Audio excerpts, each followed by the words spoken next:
Free रहो ना, बस लाइक कर देना, मेरे एक व्यू आ जाएगा। हाँ भाई यहाँ ध्यान दो। चैप्टर नंबर 6, 4 नंबर का ये चैप्टर है, ठीक है ना। कंपनी के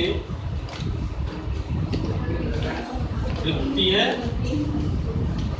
तो कंपनी के वित्तीय विवरण की सबसे पहले डेफिनेशन बनती है, लिखनी नहीं है डेफिनेशन, आपको टिक करवाऊंगा, ठीक है। कंपनी के वित्तीय विवरण की सबसे पहली डेफिनेशन बनती है, वित्तीय विवरण किसे कहते हैं, ठीक है। ऐसे आधारभूत प्रलेख लिखना कोई बात, ऐसे कंपनी के ऐसे आधारभूत प्रलेख जिनसे कंपनी की लाभ अर्जन क्षमता और कंपनी की वित्तीय स्थिति का पता लगता है, उनको कंपनी के वित्तीय विवरण कहते हैं, ठीक है। दो चीजें पता लगती हैं, लाभ अर्जन क्षमता और कंपनी की वित्तीय स्थिति। लाभ अर्जन क्षमता पता लगती है P&L से और वित्तीय स्थिति पता लगती है बैलेंस शीट। क्लियर, ये उसकी डेफिनेशन हो गई। सेकंड नंबर पे आपको आएगा कि कंपनी को हिंदी में पता नहीं क्या कहते हैं, देखिए बता, ठीक है। चलो आगे बढ़ो। वित्तीय विवरणों में किन किन चीजों को शामिल किया जाता है, अब आपको पता होगा। सबसे पहले वित्तीय विवरण में क्या लिखा था, आय विवरण, जिसको अब तक हम 11वीं क्लास तक पढ़ते हैं P&L अकाउंट, ठीक है ना। बट इसमें आपको P&L नहीं लिखना, इसका क्या नाम लिखना है, statement of profit and loss. Account word का यूज नहीं करेंगे, ठीक है, क्योंकि अकाउंट वर्ड का मतलब होता है अकाउंट में दो साइड होंगे, डेबिट और क्रेडिट, टू और वाई, जबकि स्टेटमेंट में टू और वाई नहीं लगाते, ना इसमें डेबिट और क्रेडिट का कुछ होता है, ठीक है ना। स्टेटमेंट में सीधी एक फॉर्मेट बना के बता देना, ठीक है। इसलिए हम बनाते हैं स्टेटमेंट, अकाउंट नहीं बनाते, केवल क्या बनाते हैं, स्टेटमेंट। पिछले साल बनाते थे P&L अकाउंट, इस साल बनाते हैं स्टेटमेंट, ठीक है। सेकंड नंबर पे आता है चिट्ठा, इसको क्या बोलते हैं इंग्लिश में, बैलेंस शीट। पिछली साल आपने बैलेंस शीट जो पढ़ी थी वो T फॉर्मेट में पढ़ी थी, मतलब इस प्रकार ये लायबिलिटी साइड होती थी, ये एसेट साइड होती थी। इस साल ऐसे नहीं पढ़ी, कंपनी की बैलेंस शीट ऐसी नहीं, ठीक है ना। इसके बाद इसमें आता है आय प्रभाव विवरण, पर आय प्रभाव विवरण नहीं, इसमें रोकड़ प्रभाव विवरण, रोकड़ प्रभाव, कैश फ्लो स्टेटमेंट,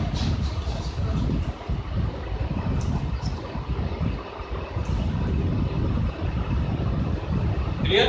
ये पहले हमारे सिलेबस में था और हमारे सिलेबस से ये ठीक है ना, एक चैप्टर होता था 8 नंबर का। इसके बाद आएगा अनुपात विश्लेषण,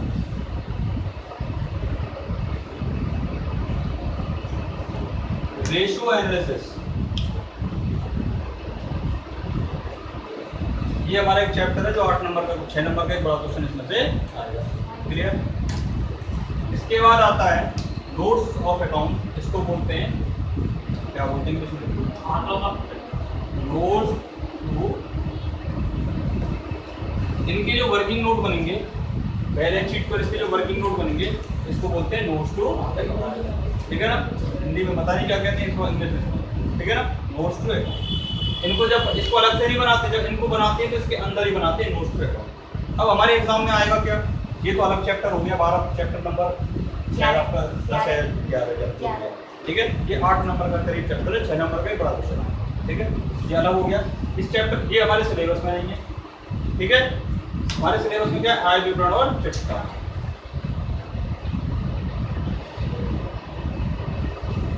ठीक है, आय विवरण और चिट्ठा।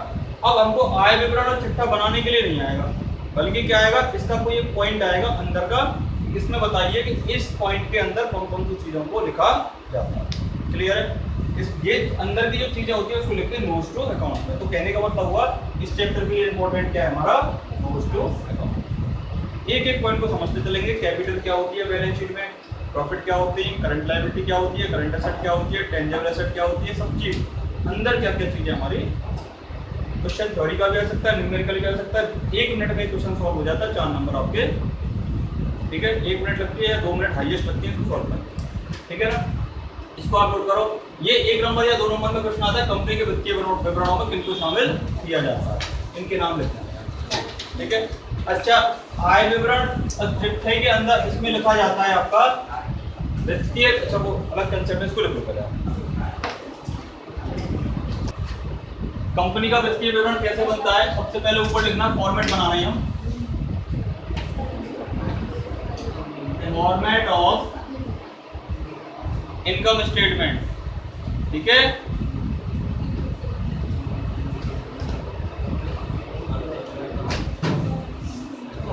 फॉर्मेट ऑफ इनकम स्टेटमेंट, सबसे पहले लिखेंगे नेम ऑफ कंपनी,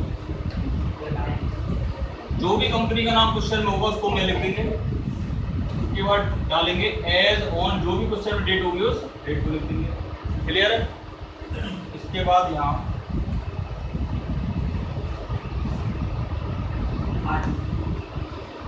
पर्टिकुलर या नोट्स नंबर, ये नोट्स नंबर क्या होता है? जो वर्किंग नोट हम बनाएंगे उसका नंबर है, बाकी इसका नंबर फिक्स होता है अपने 12th लेवल पे, नोट्स नंबर का नंबर नहीं देंगे, ये जो होता है वो सीए लेवल पे होता है, ठीक है ना। इसके बाद अमाउंट, क्लियर। अब हम देखेंगे सबसे पहले एक पॉइंट, इसको बोलते हैं revenue from operation, revenue from operation, amount कर देंगे यहाँ। रेवेन्यू फ्रॉम ऑपरेशन होता है उसको बोलते हैं सेल, अभी तक बोलते थे हम सेल, कंपनी में सेल को बोलते हैं रेवेन्यू फ्रॉम ऑपरेशन। बट कंपनियां दो प्रकार की होती हैं, फाइनेंशियल और नॉन फाइनेंशियल, वित्तीय और गैर वित्तीय। जैसे कि रिलायंस है, रिलायंस कैसी कंपनी है? अपना माल बना के बेचती है, तो ये कैसी कंपनी हो गई? वित्तीय कंपनी, गैर वित्तीय कंपनी, ठीक है। और बैंक है, मान लो पीएनबी, ये कैसी कंपनी हो गई? वित्तीय कंपनी, क्लियर है। अब ये बताइए कि जो सेल है वो गैर वित्तीय कंपनी में तो होती है सेल, क्रय परचेज सेल करेगा कंपनी, माल खरीदेगी माल बेचेगी, उसके लिए तो रेवेन्यू फ्रॉम ऑपरेशन हो गया सेल। और बैंक तो कोई माल बेचती है ना खरीदती है, बैंक की जो मेन इनकम होती है किससे होती है? तो ब्याज से, एफडी पर इंटरेस्ट से, सर्विस प्रोवाइड कराती है उससे, ये बैंक की मेन इनकम होती है, ठीक है ना।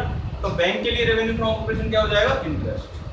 अब ये मैं आपको लिखवा दूंगा जब वर्किंग नोट पढ़ेंगे, नोट्स पे अकाउंट्स पढ़ेंगे कि कौन सी कंपनी की इनकम कौन सी होती है, कौन सी कंपनी की इनकम कौन सी, ठीक है ना।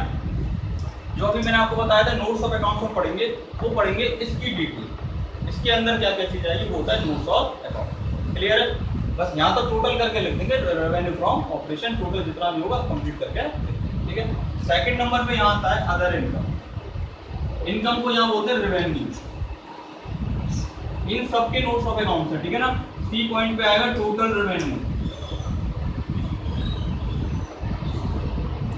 टोटल रेवेन्यू, दो तरह की हमने कमाई करी, टोटल कितनी कमाई करी यहाँ देखो। तो कैसे बनाना है इसका, अंदर क्या क्या चीजें आएंगी वो वर्किंग नोट के बना, ठीक है। डी पॉइंट में इसमें आएगा एक्सपेंस, क्या आएगा? एक्सपेंस। फर्स्ट पहला एक्सपेंस ट्रेड परचेज, दूसरा एक्सपेंस रॉ मटेरियल कंज्यूम, ठीक है। तीसरा एक्सपेंस चेंज इन इन्वेंट्री, चौथा एक्सपेंस एम्प्लॉय बेनिफिट एक्सपेंस, ठीक है। तो पांचवा expense appreciation and amortisation expense, छठवा एक्सपेंस फाइनेंस कॉस्ट, सातवां एक्सपेंस अदर एक्सपेंस, 1 2 3 4 5 6 7, ठीक है। और इन सब का टोटल हो जाएगा टोटल एक्सपेंस, टोटल एक्सपेंस।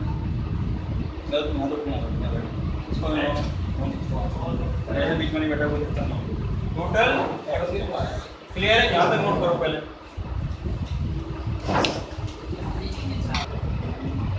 आय विवरण की मदों का स्पष्टीकरण, इसको इंग्लिश में लिखते हैं नोट्स ऑफ अकाउंट। सबसे पहले हमको नोट्स ऑफ अकाउंट बनाना है किसका, रेवेन्यू फ्रॉम ऑपरेशन का। पहले नंबर पे क्या लिखा था हमने, रेवेन्यू फ्रॉम ऑपरेशन यानी संचालन क्रियाओं से आगम,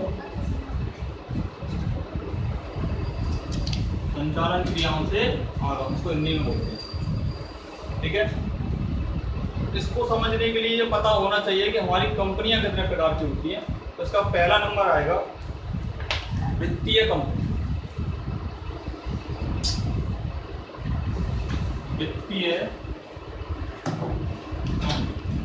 वित्तीय कंपनी में भी क्या होगा, ठीक है, इसमें आप लिखोगे वित्तीय कंपनी की दशा में किन किन चीजों को संचालन क्रियाओं से आगम में शामिल किया जाता है। देखो इसमें शामिल किया जाता है सबसे पहला, और क्या होता है चलो इनको, सबसे पहला इंटरेस्ट ऑन इन्वेस्टमेंट। ठीक है,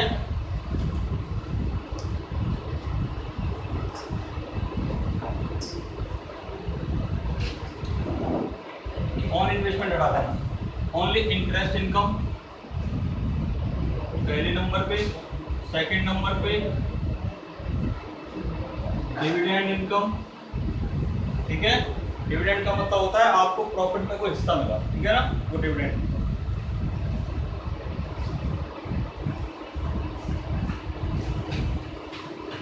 तीसरा profit and loss on sales of investment. अगर किसी विनियोग को बेचने पर आपको प्रॉफिट हुआ तो ऐड कर देंगे, लॉस हुआ है तो लेस कर देंगे। ठीक है ना।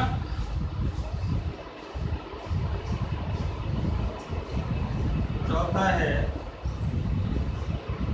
रेवेन्यू फ्रॉम अदर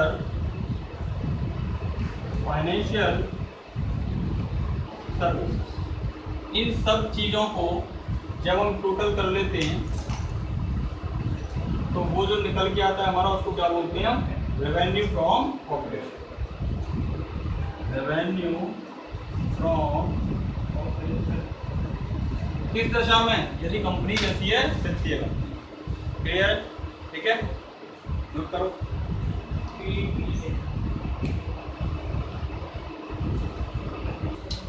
अभी हमने देखा वित्तीय कंपनी का जो रेवेन्यू फ्रॉम ऑपरेशन होता है उसमें ये चीज़ें आती हैं। ठीक है, अब हम बात कर रहे हैं गैर वित्तीय कंपनी की। गैर वित्तीय कंपनी क्या होती है, जो माल का क्रय विक्रय करती है। ठीक है ना।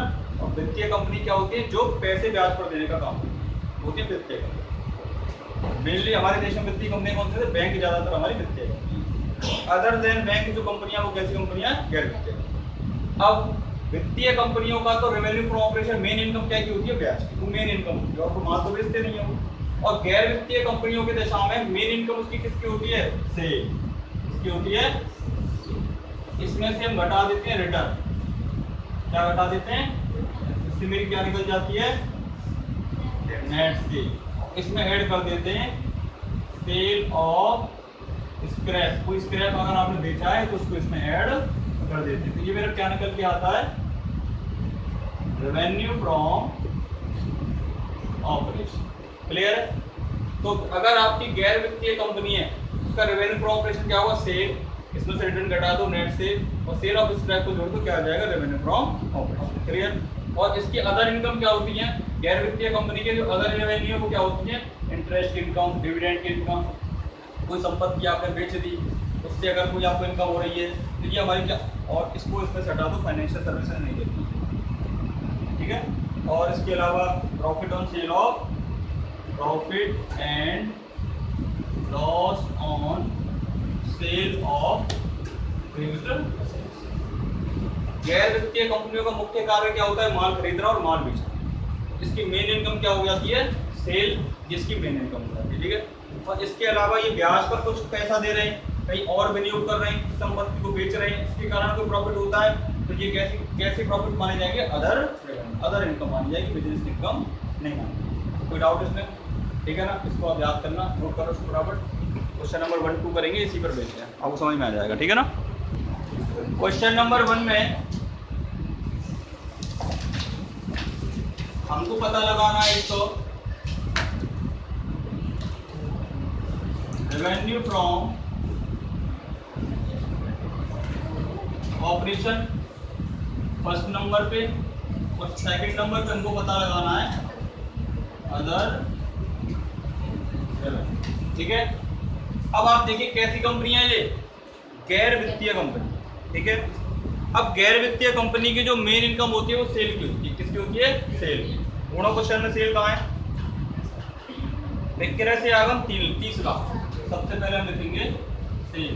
कितने की सेल है? 30 लाख। कोई डाउट? सेल्स रिटर्न कितनी है?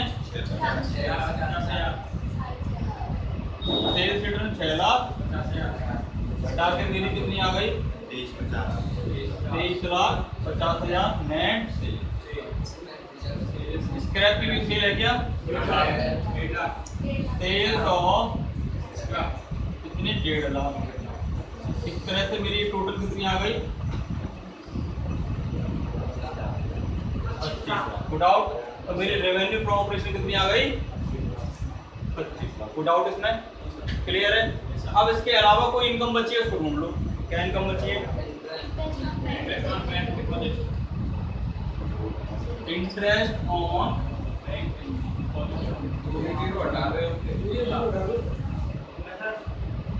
On bank deposit. इसके अलावा कोई भी इनकम है वो कहाँ जाएगी? Other revenue. Clear? Interest on bank deposit कितने रुपए का है? 2 लाख। इसके अलावा देखो और क्या चीज है क्वेश्चन में?